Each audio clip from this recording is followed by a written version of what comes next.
Hello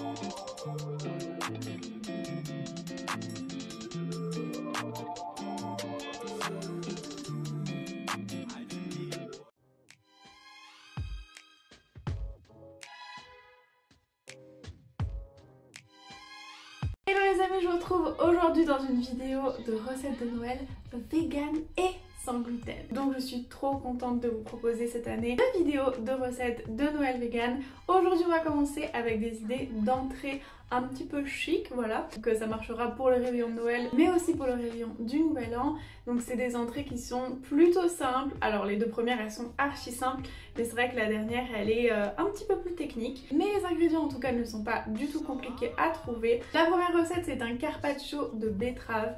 Donc c'est vraiment très beau visuellement et c'est bluffant, on dirait vraiment un carpaccio de bœuf. Alors pas au goût bien sûr, mais comme ça de loin on se dit oh tiens ça ressemble vraiment à un vrai carpaccio. Ensuite je vous propose un guacamole au kiwi, donc un guacamole d'hiver un petit peu épicé et un peu plus chic, du coup sophistiqué qu'un simple guacamole qui est très simple à réaliser. Mais attention, il faudra choisir les bons kiwis bien sucrés et pareil des bons avocats. Ne pas mettre trop de jus de citron puisque parfois le kiwi rend beaucoup de jus. On veut que le guacamole ne soit pas trop acide, pas trop sucré et surtout pas trop liquide. Et à part ça, c'est un jeu d'enfant. Et la dernière recette, je suis vraiment fière de cette recette là, c'est des aumônières à la japonaise. Au Japon, en fait, il y a un type de sushi qui s'appelle shakin sushi.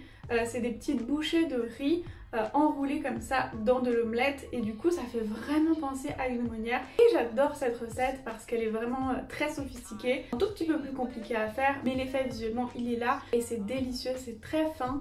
Vous allez voir, j'ai trouvé une façon de faire une omelette vegan très fine.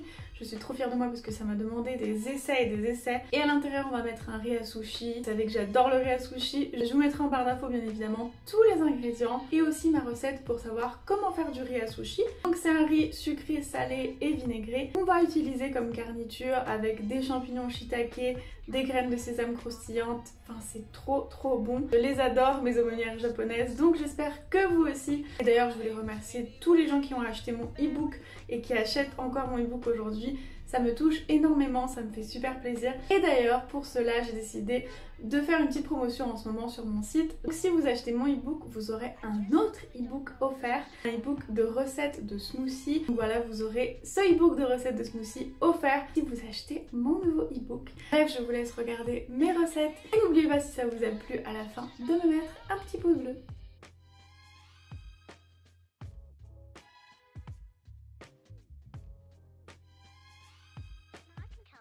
Pour notre carpaccio de betterave, on va tout simplement venir découper des betteraves déjà cuites et pelées avec une mandoline et on va essayer d'avoir les tranches les plus fines et les plus jolies possibles. La vinaigrette, on va mélanger 2 cuillères à soupe d'huile d'olive, 1 cuillère à soupe de vinaigre de cidre ou de vinaigre de riz, 1 cuillère à soupe de sirop d'agave, une pincée de sel et une pincée de 5 baies ou de poivre. Et on va bien mélanger tout ça. Pour le dressage des assiettes, vous allez tout simplement déposer des tranches de betterave en forme de rosace. Alors faites bien attention d'orienter les parties les plus belles des betteraves vers l'extérieur, puisque celles qui sont à l'intérieur, on ne les verra plus. Et ensuite on va venir napper chaque assiette de notre carpaccio, donc au moins 10 minutes avant de servir. Donc on va vraiment mettre une couche généreuse de notre vinaigrette parce qu'on veut que ce soit brillant et on veut aussi qu'il y ait assez de vinaigrette, que ce soit pas sec. On va rajouter un peu de sel et juste avant de servir quelques feuilles de roquette. On va bien sûr badigeonner avec un peu de vinaigrette, sinon encore une fois ce sera sec et ce sera pas bon. Et on va terminer avec un tour de poivre ou de 5 baies.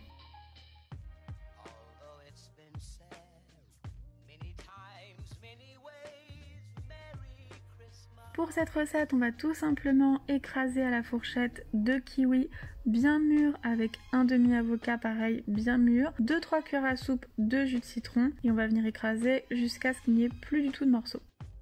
Ensuite pour la vinaigrette, on va mélanger 2 cuillères à soupe d'huile d'olive, 1 cuillère à soupe de jus de citron, 1 cuillère à soupe de sirop d'agave, une pincée de piment d'Espelette et on va bien mélanger tout ça. Puis on va ajouter un kiwi coupé en morceaux et on va tout doucement les enrober de la vinaigrette. Pour le dressage, on va déposer 2 cuillères à soupe de guacamole au milieu d'une assiette. Puis on va ajouter nos morceaux de kiwi enrobés de sauce, quelques tranches d'avocat qu'on va venir napper avec notre sauce, un petit peu de piment d'Espelette et si vous voulez pour décorer des fleurs comestibles ou des pétales de fleurs comme moi.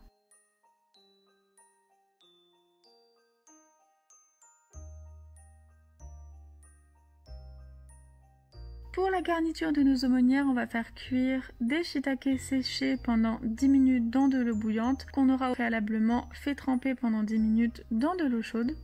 Puis on va tout simplement enlever l'eau qu'il y a à l'intérieur et les découper très finement. Alors enlevez bien le tronc et découpez-le en petits morceaux parce que c'est assez dur. Et ensuite on va émincer nos shiitake.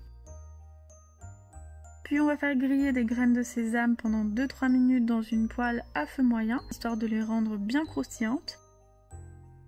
Et on va mélanger dans un bol du riz à sushi, donc vinaigré et salé, avec nos champignons shiitake, nos graines de sésame.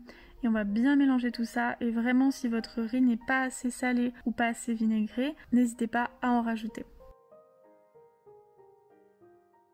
Pour notre omelette vegan, on va mélanger de la farine de pois chiche avec de la farine de riz gluant, une pincée de sel, 2 cuillères à soupe de fécule de maïs qu'on va bien écraser histoire de ne pas avoir de grumeaux, une pincée de curcuma pour la couleur qu'on va bien mélanger. Et ensuite on va ajouter de l'eau froide jusqu'à avoir une consistance de pâte à crêpes assez liquide et bien évidemment sans aucun grumeau. Ensuite, on va venir badigeonner d'huile neutre le fond d'une poêle anti-adhésive sur feu moyen. Et on va venir faire cuire nos crêpes et on va essayer qu'elles soient les plus fines possibles et les plus grandes. Donc essayez de répartir au mieux la pâte.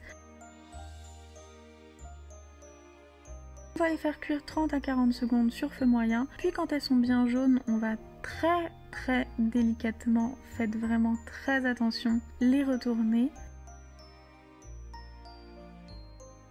Donc voilà, essayez de faire sauter la poêle pour qu'elle se décolle. Et on va ensuite, pareil, les faire revenir 30 à 40 secondes sur feu moyen, voire sur feu doux, afin que les suivantes ne crament pas.